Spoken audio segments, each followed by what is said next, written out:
In the 2021 playoffs, the Philadelphia 76ers faced off against the young, up-and-coming Atlanta Hawks. In a series that seemed like it should have been a cakewalk for the heavily favored Sixers, turned into the most disappointing series in franchise history. This was the play that perfectly encapsulated the entire Sixers franchise, and the immediate downfall of Ben Simmons, a man once crowned as the next LeBron James. How's it going, folks? My name's Andy, and today we're going to take a look at 3 different players who each got ruined by a single possession. Why did these plays in particular have such a drastic impact on their careers, as they were never the same afterwards? Let's take a look. At the start of the 2021 playoffs, there were 3 teams in the Eastern Conference who were fighting to make the finals that year: the Bucks, the Nets, and the Sixers, who finished as the number 1 seed in the conference. They were poised to reach at least the conference finals that year, so when the series reached a Game 7, it surprised everyone that the Sixers have not dominated the way they should. Not only that, but all eyes were on Ben Simmons. Even before Game 7, Simmons had been very passive the whole series, but it reached a low point in Games 5 and 6, where he only scored 8 and 6 points respectively. Game 5 in particular because the Sixers blew a 20-point lead and Simmons missed 10 free throws. This was his first sign of his wavering confidence. In an interview, Simmons was asked about his struggles at the free throw line, which basically lost them the game. And he responded with, "I think it's mental. I have no idea why my shooting dropped off." You don't want to hear this from your second best player, even if he's telling the truth. Ben Simmons' passiveness and lack of motivation was already a huge headline, so this set the stage for Game 7. Some folks will remember this game for Joel Embiid's disastrous choke, a game where he recorded 8 turnovers, many of them down the stretch. However, Simmons saved him from generational slander with this play right here. That's when you know that the game is in your head. That's a dunk for Ben Simmons right there. You got it, and I know you got it, Thibault, you got. Because of this single possession, everyone shifted the slander towards Simmons instead. However, the frustration towards him did not come out of nowhere. His scoring, his aggressiveness have always been criticized, and he always lacked the mental fortitude when it matters most. We didn't know it at the time, but it was the last game he'd ever play for the team. This play became the culmination of his entire time in Philly, and he was so mentally broken. All the negativity, all the critics and doubters who were waiting for the chance to pounce, even his own coach and teammates threw him under the bus and ran over him. With, of course, Doc Rivers doubting he could ever be the point guard on a championship team. Doc, do you think Ben Simmons can still be a point guard for a championship team like the one you guys want to become? Yeah, David, I don't know that question or the answer to that right now. So I don't know the answer to that. Simmons had a hard time blocking out the noise, because when his own team is saying stuff like this, it had a severe impact on his mindset. So much so that he sat out an entire season, which he attributed to his back problems, but we all know that wasn't the main reason. Prior to the start of the following season, on October 19, 2021, Simmons got thrown out of practice and no longer wanted to be a part of the team. Then he got suspended. The Sixers released a statement citing his behavior as detrimental to the team. The team also fined him for missing games, missing practices, missing road trips. Reportedly, Simmons surpassed $10 million in fines, stamping his name in history as the most fined player the NBA has ever seen. After getting traded, it really didn't help much, and as the years went by, the injuries piled up. He got back surgery, he got several injections into his knees to combat the soreness, and another surgery to fix a nerve issue in his back. Simmons' game and his numbers plummeted. Never again will he ever return back to his all-star form. By the end of his contract in the summer of 2026, it's unlikely he'll even get another one.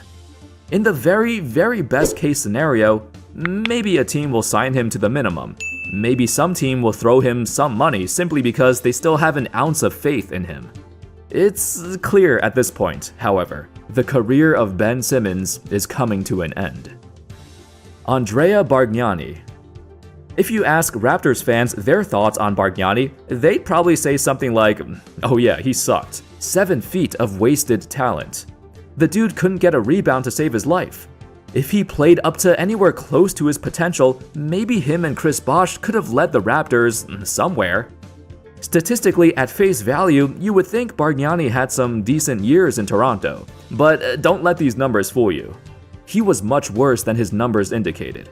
Coming in, this dude was touted as the next Dirk Nowitzki. If you're a Knicks fan, we remember Bargnani in a slightly different way. By the time he arrived in New York, the former number 1 pick was 28 years old, supposedly in the middle of his prime in terms of age, yet the Raptors had already given up on him. The Knicks, however, were just coming off a 54-win season, where they got eliminated in the second round by the Pacers. This organization was eager to make a trade to bolster their team, and for some reason, Andrea Bargnani intrigued them. This is what the trade looked like. The 2016 first-round pick they gave up eventually became Jakob Poeltl. This trade was heavily criticized by the media, because not only was Bargnani a negative asset, but the Knicks gave up picks and fan favorite Steve Novak to get him. In a rather hilarious article, Cathal Kelly wrote about Barg's tumultuous time in Toronto and mocked the Knicks for even wanting him in the first place. What was new GM Masai Ujiri wearing when he negotiated this deal? A ski mask? Getting picks in return for a cap-sagging player everyone in the NBA knew you were aching to be rid of is theft. The Knicks were hopeful, though. Keep in mind, winning 54 games and reaching the second round was their biggest accomplishment during the Carmelo Anthony era. It's sad to put it this way, but it was. This is Barg's first interview as a New York Knick. I was very excited coming play for New York. It's playing such a competitive team. Have the possibility, to fight in the playoffs, to move forward in the playoffs, Well, he never had a chance to play in the playoffs in New York because the moment he arrived, they went back to being terrible. Bargnani played in 42 games in his first year in New York, and he registered the worst box plus minus out of anyone on the team who played over 1,000 minutes. A reporter once asked him, "Why don't you get that many rebounds?" To which Bargnani replied with an insane answer. "It's called basketball, not rebound ball." Yeah, he really said that. Then he was asked to expand on his answer, and he gave the real reason. Being lazy, maybe. That's the only reason it can be. I've got the body, I've got everything it takes to get 10 rebounds a game. It's just, sometimes, I get lazy. Have you ever heard an NBA player, let alone a former number 1 pick, admit that they don't care about getting better? Despite him underperforming, no other moment became as memorable as this one. On December 18th, 2013, in a close game against the Milwaukee Bucks, this happened. Offensive rebound, Chandler to Bargnani. What is he doing? What is he doing, folks? Why would he shoot the ball? Why?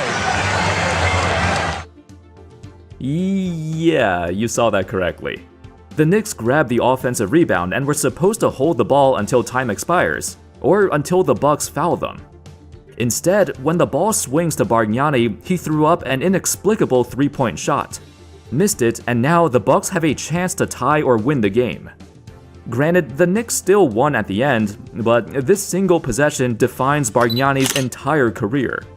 A 0 IQ player who just doesn't give a crap, yet he's still in the league based off the theoretical version of who he is, and that is one of the most talented 7-footers the world has ever seen prior to his arrival to the NBA. Time and time again, he was still given chances to prove himself. The funny part is, you could point to this exact possession when the Knicks realized, okay, the Raptors were right. This dude sucks. Before this game against Milwaukee, Bargnani averaged over 31 minutes a game, 15 points a game on about 13 shots a game. And he finished the rest of the season averaging just 27.7 minutes a game, only 11 points a game on fewer than 10 shots a game. 22% from 3, which dropped from an already terrible 29% previously. His role on the Knicks instantly diminished after this one play, and he deserved it. Fast forward a month later, January 22nd, 2014. Bargnani faked a three, went to the rim, tried to jump over his defender to dunk it. The result? He fell awkwardly and suffered an elbow injury that caused him to miss the rest of the season. This was the moment his NBA career essentially ended, and somehow it's the perfect representation of how it should end. Bargnani played just 75 more games after this injury. Looking back at his NBA career, most would say Bargnani was one of the biggest busts in NBA history, especially for a #1 pick.